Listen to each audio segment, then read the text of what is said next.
الشيطان الرجيم بسم الله الرحمن الرحيم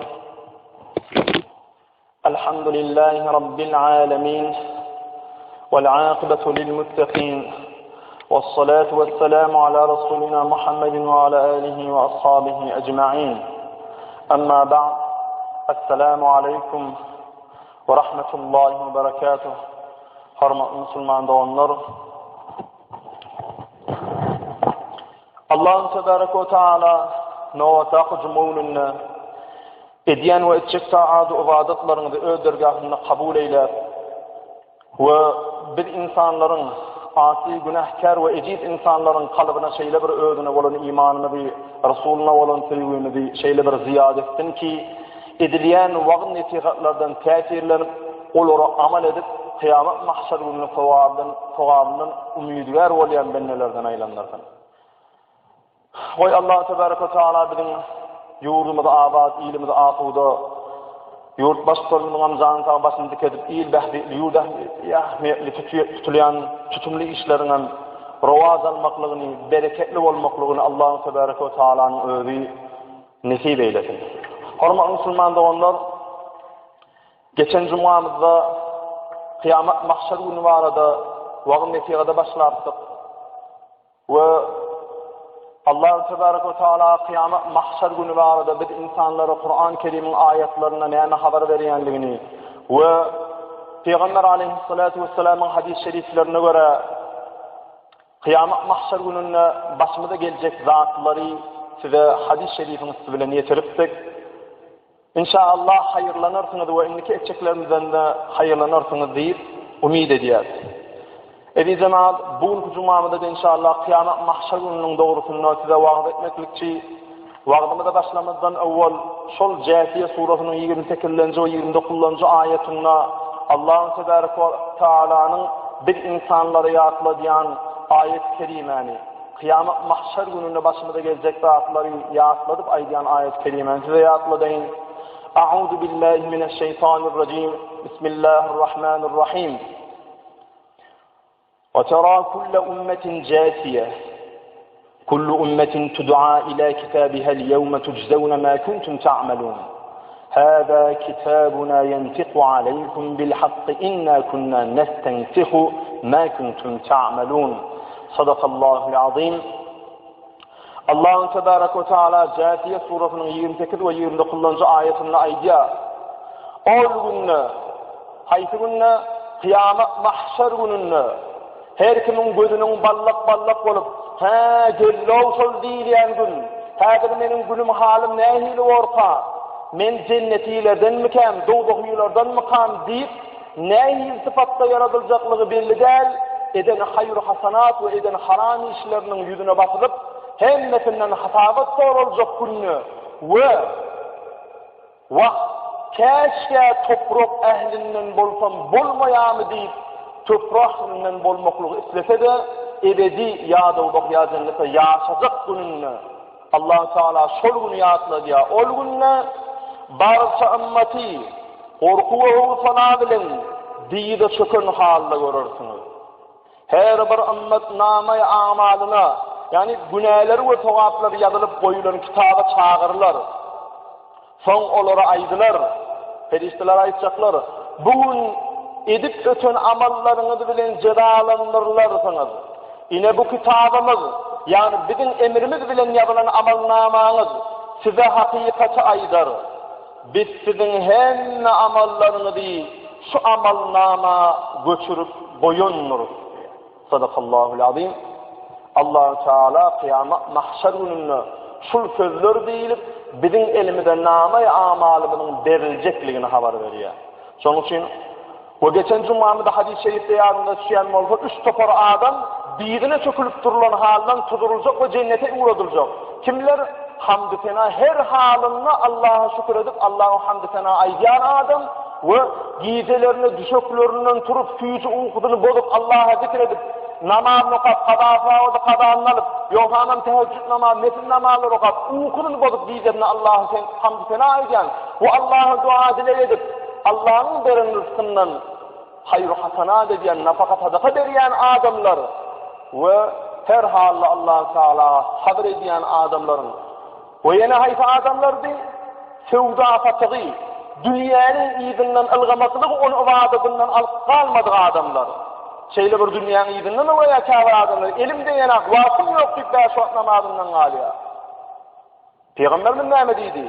Näme dünya ılgayanam bolsa, näme sevda fatığı ediyenem bolsa, näme kynçylykly işler ediyenem bolsa, şol işi dünýälik iş onu ibadetinden alıp kalmadık. Hayır hasanatly adamlar näçe günü kynanmadan namazından galmadyk adamlary turun ýerinizden niýiljek, olary cennete tarap ulaşjaklar. Hatasyz. Ende midan terede gurup her kimin namy amaly eline bermäkä şu adamlar habar berdi Peygamberimiz. We yerinden tuduruljak dowdaka akediljek adamlara näme diýip Peygamberimiz dowdakdan bir omuz boyun çykar we guşun iýimi çok dolaşýaly hiç bir zat dinlemeyen zalim, zulüm ediyen adamın ve näme Allah'ı o peygamberini eziyet eden adamlar diýdi. Allah'ı o peygamberi eziyet eder. Kim bolsun? Allah'ı o peygamberini eziyet etmek Allah Celle Celaluhu ve Peygamber Aleyhisselam'ın bizim bu dünýä we o dünýä hayrımız üçin buyurlayan, saadetimiz, bahtımız üçin aýdylýan zatlaryny terk eden Allah'ın ve Resulü'nün diýeni etmediği adamları ve ýene de bu taralların bu dünýä ýaşayan adamları edil Busun in çokçoluşýaly, çokçolap alınjak bir haber beripdi. O wagtymyzda şu faýda bu sorupdygy diýjemän. Ene bugün inşallah wagtymyzda ayet kelimelerimiz bilen alimlerimiz aýdypdyrlar. Adamyň 7 fan şaýady bolar diýipdir kıyamat mahşer gününde. 7 fanak şaýat bizim eden hayır hasanatlarymyzda we eden günälerimizde şaýat boljak 7 fanakda. Olar näme? Birlençi feriştelerdir diýär. Allah Tebaraka Teala Nisa suratının 166. ayetinde aýdýar. Euzu billahi mineşşeytanirracim. Vel melaiketu yeşhedun. Sadakallahu azim. Ayet şeýle ferişteler hem güwälik bererler. Ferişteler bizim kârawaýaty 4 bar ferişte vardır diýen adamın. Sağ tarap öňünde, çep tarap öňünde, çep tarap ýerinde, sağ tarap ýerinde. Kârawaýaty 7 sanak ferişte vardır diýer. Garap İmanımın şertinde feriştelere iman ettim barlygyna. Her bir insan ihsan bilen ibadet etmeli. Yani Allah'ı görmese de görürcesine Allah'ı görüp dur. Yatanda da, turanda da, karanlıkta da, yartıda da. Allah bizim eden işimizi bırak. İnnehu alimun bidâti sudur. Sudur. Allah sudurunu zaten görüp dur. Sen özün namazlı olup da kalbinde bir harami işi edip bilmeýänliňi ökünýänmi? Ya kalbinde bir togaby işi edip bilmeýänliňi ökünýänmi? Togaby işi öwüsçüňmi kalbinde? Harami işi öwüsçüň kalbinde Allah sen kalbyny bilip dur. Şonuň üçin ihsan bilen Allah meni görüp dur. Allah'ın wezifelerinden ferişteler men köwürümde dur diýip her iş edende halala Allah öňünde duranýalyk haramdan gaçyp halala ýapyşmaly. Ferişteler kıyamet gününde güvä boljak diýdi. Nisa suranyň 166 ayetinde de şoňa ayet kelime getirdi alimler. İkilençi ayet boljaklar zemin, şu yerdir diye. Allah Tebaraka Teala Zilzal surasynda Euzubillahi mineşşeytanirracim. Yevme idin tuhaddisu ahbaraha. Ana şol günde yer perwerdigäriňiň oňa wahy edenligi Peygamberimiz de diýär. Şol günde kıyamet günde yer diýär. Allah Teala oňa wahy edýär näme diýip? Öz habarlaryny sözler. Yani Allah'ın vahy etmegi bilen şu tegerli yerine öz habarlaryny sözler diye Allah Teala Kur'an-ı Kerim'de haber berýär. Kıyamet mahşer gününde yer size güwälik geçer. Yer aýdar plan meniň üstümde zina etdi, plan meniň üstümde ogurluk etdi, plan meniň üstümde başgalar haram ýoly gitdi, plan meniň üstümde Arap ýasady, Arap satdy, Arap içdi. Triyekarayn etti, triyekarayn yetiştirip adamları da herledi. Oya şuna meňdes näme haramysa däl, iýlen bukulup. Allah Taala'nın buyruğu bilen yer gürülecek. Şu adam falanyň ogly falan iş etdi diýip. Şayat hayır iş eden bolsa, hayır işine men ismi baksalar mescide geldi, men isminde namaz okudy, secde etdi, falan da etdi, hayır işini de yapacak. Şonuň üçin perişteler o yerler o öňümüzdäki ýerde tanajak. Eýleki zatlarymyň, şaýatlarymyň hayırda şaýat bolanlaryndan isletek, atiiullah we atiiur rasul. Allah'a itaat edelim ve onun Resulüne itaat edelim. Ve Allah Celle Celaluhu buyruğunu yerine getirmeklikte, Peygamberimiz Muhammed Mustafa sallallahu aleyhi ve sellem sünnetini yerine getirmeklikte önder olan evliyaullahlarımızın ehl-i sünnet ve cemaat alimlerimizin diyenleri bilen bolaydı. İnşallah sonra Allah Teala'nın bu şayat koyun dağlarının hayırına şayat olanlardan bolasın inşallah. Üçüncü ayet olacaklar zamandır, vakttir diye haberlerde şeyle geliptir. Ana yevmun cedidun ve ala amelike şehidun. Yani gün her gün doğanına şeyle dikte yığırar diye. Men kâle günnürün ve ediyen amallarını da şayattırın. Her eden amalını gün doğanına ey insanlar kimenin yılılığım, yansılığım baryan olsa men sizin ediyen işlerini de şayattırın, kıyamatta güveye geçecektirin deyip günle doğulanını da yığacaktır diye. Şoň üçin günün de hayır işte şayat bolanlarından boljak bolanyn diye cemaat. Ol görana, bul görana, tanayan adam yok oldu haram işe meşgul olaýmallar. Ay bolýar Allah tawasem günäm geçýärle diýäýmeli däl. Her bir zata bir edýän haram işini töwerüňde tanayan adamyň bolany näýdi utanýan bolsaň, ihsan imanyň nirde sen? Edil, bir görüp duran adamı görüşýär, perişteden töwerüňde dur. Gün sana teredip dur. Yok bunun düşmeyen yerine odan yer sana teredip dur. Ol ağaç yer diýdiňe yer gıyğırar ötmän. Haram işe diýen ýerinde bir şifan yer duran bolsa ağaçdan ýasalandyr. Yer cismindendir. Şol ağaç sana şaýat bolar. Şol diýwar sana şaýat bolar. Nauzu billah. Tek başyna howada görünmäne galyp bilmersin. Şoň üçin her bir zat sana şaýat bolar. Hatda agdalarymyz bile. Ene Allah Tebaraka Taala'nın ayet-i kerimesinde yani Nur suresinin 24. ayetinde de getiriyor 4. ayeti bile. Ne diyor? Euzubillahimineşşeytanirracim. Nur suresinin 24. ayeti. Yevme teşhedü aleyhim elsinetuhum ve eydihim ve arjuluhum bima kanu ya'melun. Allah Tebaraka Taala aytacak. Ayet Kur'an-ı Kerim'de o günne haydi gün kıyamet mahşer gününde yani kıyamet gününde edip geçen tökmekler sebepli olorun dilleri hem golları hem ayakları hem öğünlerinin ziyanını güvenlik verirdi. Dilimiz yalan yere şayatlık eden olsun, şayat birinin doğumda deyip ne hak yere gürleyen olsun, birinin arkasından gıybatını eden olsun, birine töhmet atan olsun, kıyamet günü men diýmedim, etmedim diýmek gerek gel. Sen kim şayat men aýdanlygyma bu dünýede bir günah işlesem şayat bolmaly. Şayatyna men erwediseden suud etdiýdi. Kıyamatda şayat bollap durmalyna dilim öýle aýtsak, ya Rabbi men plan sözler diýdim, plana töhmet atdy nefsine uýup. Dilim şayat boljak. Yo men plan ýere barmadım diýme ihtimalim ýok. Ayaklar sana şayat boljak. Meni ulanyp men üstüm bilen ýöräkdi ya Rabbi plan haram işine. Ayağın sana şayat olacak. Ay bolsa hesse oldu hiç de deyip terede de iýýän mi? Ya olmadı birinin malını el koyyan mı? Ya olmadı birinin namusunu el koyyan mı? İyil görenak, gül görenak dine. Kıyamet günü şu elin öğüdü sana şayat olacak. Ya Rabbim bana şu haram işten halamadık şu haram işini ettirdi diye. Peygamberimiz sallallahu aleyhi ve sellem hadis-i şerifi. Peygamberimiz sallallahu aleyhi ve sellem Allah Teala ayet-i kerimeden aylıktır da Peygamberimiz hadis aylıktır. Yankı ayetimizde Allah Teala'nın kelamı. Allah haber veripti. Ey benimle şu hale geleceksin sen. Kıyamet gününe şu zatlar bolacakdır. Ya ol. Geçen cumamızda aydıktık. Bir oroşan düş görýär. bir hakikat ýaly lezzetini ýa duýurýan turýan görsen, ol duýusyň hakikat ýaly oýanyň huwusyň ondan hem hakikat. Bugün ine şuma duýup dur, elimde elletip duýup dur, görüp dur, eşitip dur, gürläp dur. Mundan şuma hakikaty duýup durdyň. Hem hakikat dünýä şu ýaşaýan diýir adam üçin, bäşin ýalan adam üçin şu hakikatyny görüp duran adam, duýup duran adam.